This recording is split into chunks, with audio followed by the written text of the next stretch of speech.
Cars priced between 15 to 25 lakhs is a crowded segment in India and especially mid-segment SUVs. People are confused what car to select when they want to buy a car in this budget and in this segment. Almost every car manufacturer in India has a mid-segment SUV in this price range. I am going to be very cutthroat in this video and I am not going to beat around the bush.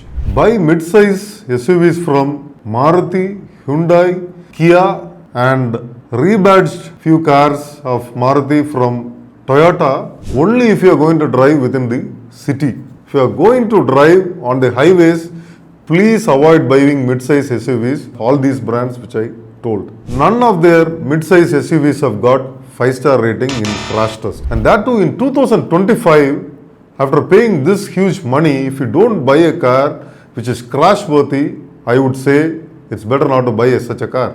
Hyundai Creta, Kia Seltos, Kia Sonet, none of these cars have got even 4-star rating. They have got only 3-star crash rating. So what cars to buy from these two manufacturers? If your city usage is too much, then buy their diesel automatic variants. Their engine and transmissions are really good, their comfort is good and they are feature rich. If your driving is only within the city, go and buy them eyes closed. Should you buy the urban cruiser Hyrider from Toyota? I would say better buy the Grand Vitara from Maruti Suzuki. It's only a rebadged product what Toyota is selling.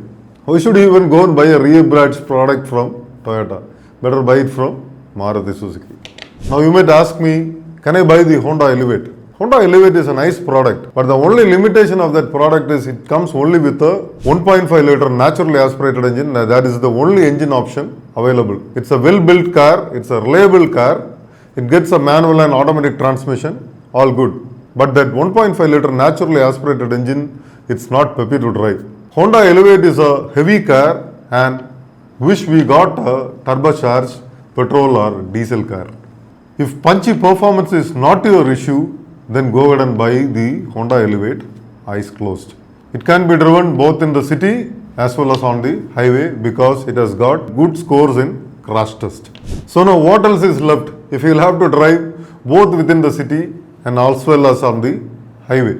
So what other products are left out? Skoda Kushaq, VW Taigun and Tata Curve. If you are going to drive both highway and city and if you want decent amount of power and safety, then choose anything between these three cars.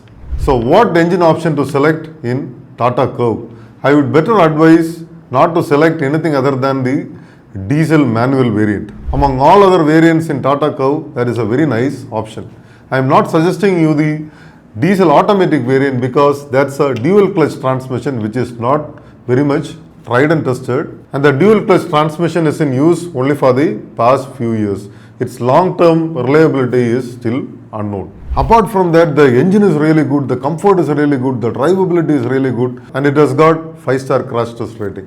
So among the Tata Curve, that would be a nice product to select. I wish Mahindra had a mid-size crossover in this segment, but unfortunately Mahindra doesn't have a product in this segment. So what else is left out now? Skoda Kushaq and VW Taigun. Both are similar products and choose the 1 liter engine if you are not too much of an aggressive driver and if your driving is mostly within the city and occasional highway drives. And if you are an aggressive driver and if you are an highway user too, then buy the 1.5 liter engine. Hope this video would be useful for you to decide on what mid-size SUV to buy in the 15 to 25 lakh